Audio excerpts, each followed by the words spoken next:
There was a time when power had an address, not a metaphor, not an idea, a physical place. If you wanted to understand law, identity, faith, money, politics, and destiny in the ancient Jewish world, you did not look to a palace. You looked to a hill of white stone rising above Jerusalem.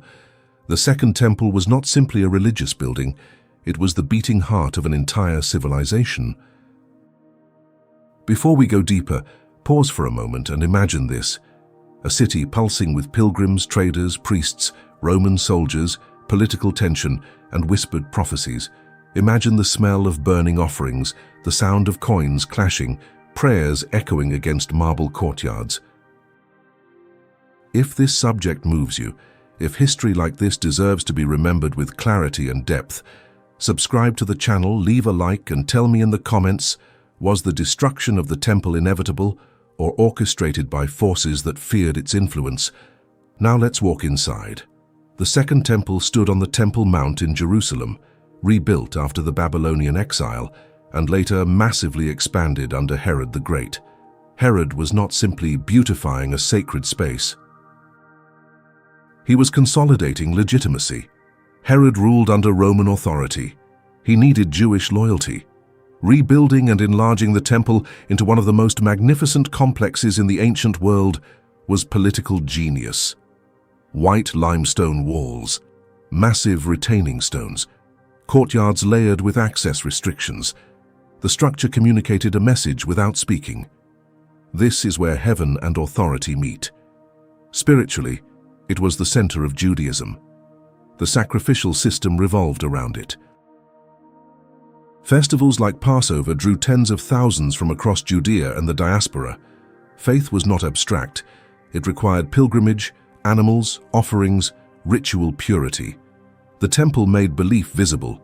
Economically, it functioned as a national treasury. Pilgrims paid the temple tax. Animals for sacrifice were purchased in its courts.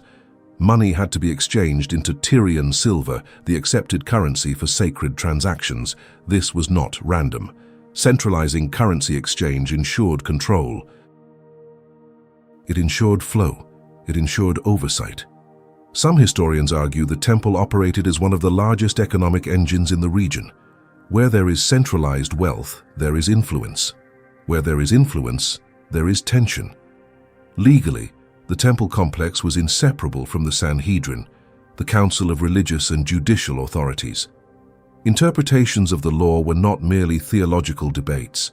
They shaped daily life, marriage, contracts, purity laws, criminal cases. Authority radiated outward from that physical space into every household, and above it all stood the high priest. The high priest was not only a spiritual intermediary, he was a political figure navigating Roman governors, local unrest, sectarian rivalries. The position was sacred in theory, but in practice it became entangled with power struggles. Rome understood something crucial: control the high priest, and you influence the temple. Control the temple, and you influence the people. Priestly aristocratic families, including groups often identified with the Sadducees, held disproportionate influence. They were conservative in theology, closely tied to temple rituals, and often perceived as collaborators with Roman authority. Meanwhile, other groups like the Pharisees emphasized interpretation of the law beyond temple rituals. Tension was internal as much as external. So what stood in Jerusalem was not merely a sanctuary. It was a fusion of altar, treasury, courtroom, and political headquarters. Faith, law, and money flowed through one structure of stone, and when power is concentrated in stone, it becomes visible, and what is visible can be threatened. Beyond its walls, resentment brewed, heavy taxation, Roman presence, messianic expectations rising among the population, prophets wandering, movements forming. The temple symbolized divine covenant, but it also symbolized hierarchy, authority, control. Some believed it was the house of God. Others began to question whether God could truly be contained within walls guarded by soldiers. By the middle of the 1st century after Christ, tension was no longer subtle. Judea was unstable. Roman governors miscalculated, Jewish revolutionary groups gained traction, and Jerusalem became a powder keg. When revolt erupted against Rome, the temple became both fortress and symbol. Rebels seized it. It ceased to be only sacred ground. It became a military stronghold, and Rome does not negotiate with symbols of defiance. As Roman legions advanced under General Titus, son of Emperor Vespasian, Jerusalem faced siege. Starvation crept in. Factions inside the city fought each other even as Rome tightened its grip outside the walls. The temple still stood, radiant, massive, seemingly immovable. But something had shifted. What had once unified the nation was now entangled in war, politics, desperation, and prophecy. And the question was no longer whether Jerusalem would fall. The question was, what would happen to the very structure that defined Jewish identity for centuries? The siege tightened slowly, like a hand closing around a fragile object. Jerusalem was overcrowded. Pilgrims who had come for Passover were trapped inside the city walls when the Roman legions surrounded it. What was meant to be a season of remembrance became a prison of stone. Food ran out first. Ancient historian Flavius Josephus, who witnessed the war and later wrote about it, described famine so severe that families turned against one another. Grain was stolen. Homes were raided. Suspicion poisoned trust. Inside the walls, Jewish factions fought brutal internal battles for control of the city. Extremist groups burned food supplies to force resistance against Rome, believing surrender was betrayal of God. While Rome built siege ramps outside, Jerusalem consumed itself within. And still at the center of it all, the temple stood. Priests continued rituals as long as possible. Daily offerings were made even as the city starved. Imagine the contrast. Smoke rising from sacred sacrifice, while hunger hollowed the faces of children nearby. Was this faithfulness or denial? The temple had always represented divine order, but now disorder crept into its courts. Roman forces, disciplined and patient, advanced methodically. They constructed massive earthworks against the city walls. Siege towers rose higher than the defenses. Catapults hurled stones that crashed into neighborhoods. Each day, the visible power of Rome grew closer to the sacred mountain. Titus reportedly did not initially intend to destroy the temple. It was magnificent, valuable, and politically useful. A captured temple could be repurposed as a symbol of Roman dominance, but war rarely unfolds according to initial intentions. As fighting spilled into the temple complex, chaos replaced ceremony. Soldiers and rebels clashed in its courtyards. Blood mixed with sacrificial remains. Fire broke out. And then came the moment that would fracture history. In the year 70 after Christ, Roman troops breached the inner defenses. According to Josephus, a soldier hurled a flaming object into the temple chambers. Flames spread rapidly through cedar beams and gold-lined interiors. The heat intensified. Gold melted and ran between the stones. Whether Titus ordered the destruction or lost control of his troops remains debated. Some argue he attempted to stop the fire. Others suggest Rome understood the symbolic value of annihilation. A surviving temple could inspire future revolts. A destroyed temple would send a different message. The fire did not discriminate between sacred and political. It consumed everything. The massive structure that had unified worship, law, and wealth collapsed into ruin. The Holy of Holies, the innermost sanctum, was exposed and then erased. The place believed to house divine presence became smoke. When Roman soldiers finally tore down what remained, they dismantled not only a building, but an entire system of concentrated authority. The high priesthood ceased in its former form. The sacrificial system ended abruptly. No altar, no offerings, no pilgrimage center. What happens to a faith built around a place when that place is gone? That question reshaped history. Survivors were enslaved or dispersed. Rome paraded temple treasures through its streets in triumph. The Arch of Titus, still standing in Rome today, depicts the menorah carried away as spoils. It was not just war victory propaganda. It was a statement. Your center has been uprooted. But something unexpected began to form in the aftermath. Without the temple, Judaism faced a crossroads. Some sects disappeared entirely. The Sadducean priestly elite, whose authority depended on temple ritual, faded from influence. Their power had been anchored to stone. Another group adapted. Teachers, later known as rabbis, emphasized Torah study, interpretation, and community practice independent of a central sanctuary. Authority migrated from altar to text, from sacrifice to scholarship, from geographic center to portable tradition. The power shifted, not instantly, not smoothly, but undeniably.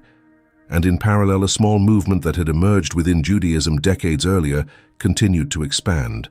Followers of Jesus of Nazareth had already begun speaking of a new covenant, not confined to a physical temple. Some early Christian writings interpreted the destruction as fulfillment of prophecy. Others saw it as divine judgment. Still others viewed it as tragic but transformative. Here is where history invites uncomfortable reflection. Did Rome simply crush a rebellion, or did the destruction accelerate religious transformations that were already unfolding? When centralized sacred authority collapsed, space opened. Space for reinterpretation, space for dispersion, space for new forms of leadership untethered from a single mountain in Jerusalem. The temple's fall did not end faith. It decentralized it. And that decentralization would change the trajectory of both Judaism and Christianity in ways few could have imagined, while flames still rose into the night sky. When the smoke cleared over Jerusalem, the silence must have felt unnatural. For centuries, Jewish life revolved around ascent. 3 times a year, pilgrims ascended to the temple. Priests ascended steps to the altar. Prayers ascended with smoke. Authority ascended from that mountain into every village. Now there was nothing to ascend to. The destruction of the Second Temple in the year 70, after Christ, did more than end a building. It ended a model of how divine authority was structured on earth. The fusion of altar, treasury, and court was gone. No central sacrifice, no high priest entering the Holy of Holies, no single physical place where heaven and nation met. And yet, faith did not collapse. It adapted. In the decades that followed, Jewish teachers gathered in places like Yavneh. Without the temple, they restructured religious life around study, prayer, ethical observance, and interpretation of the Torah. The synagogue, once secondary to the temple, became primary. The written text and the oral tradition took on new weight. Authority no longer radiated from a sanctified chamber of stone, but from disciplined scholarship and communal continuity. This shift was not small. It was revolutionary. The priestly aristocracy, particularly groups associated with temple rituals such as the Sadducees, lost their institutional foundation. Their influence diminished because their authority depended on sacrifices that could no longer be offered. In contrast, teachers later identified with Pharisaic traditions, who emphasized interpretation and application of the law in daily life, were positioned to guide a displaced nation. Power moved from lineage to learning, from bloodline to book. And while Judaism redefined itself, the early Christian movement expanded outward across the Roman world. Decades earlier, Jesus of Nazareth had spoken of the temple's destruction. His followers later interpreted the catastrophe as both tragedy and confirmation. Christian communities were already meeting in homes across cities like Antioch and Rome. Their structure did not rely on Jerusalem's altar. Their message centered on a crucified and resurrected figure rather than on ongoing sacrifice. It is impossible to ignore how dramatically the absence of the temple reshaped the religious landscape of the Mediterranean. Had the temple survived, would Rabbinic Judaism have emerged in the same way? Had sacrifices continued uninterrupted, would Christianity have expanded so rapidly among non-Jews? These are not conspiracy theories, they are historical inflection points. Rome intended to suppress revolt. It may not have intended to permanently transform 2 global religions. Yet the destruction created conditions for precisely that transformation. There is also a harder question. Was the temple already fragile before Rome set it ablaze? Internal division had weakened Jerusalem. Competing factions within the city turned violence inward. Economic inequality bred resentment. Political maneuvering around the high priesthood created distrust. Rome exploited these fractures, but it did not create all of them. Centralized power carries inherent risk. When faith, law, and finance are fused into one visible institution, that institution becomes both sacred and strategic. It inspires devotion. It attracts envy. It concentrates hope. It also concentrates vulnerability.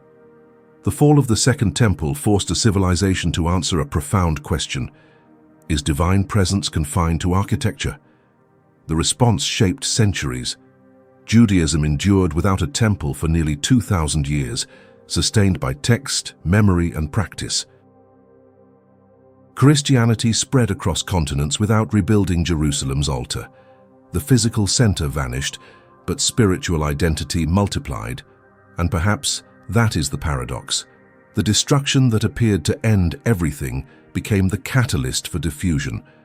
What once required pilgrimage to a single mountain could now be carried in scrolls, recited in homes, debated in academies, translated across languages. The power moved from stone to scripture, from one city to many.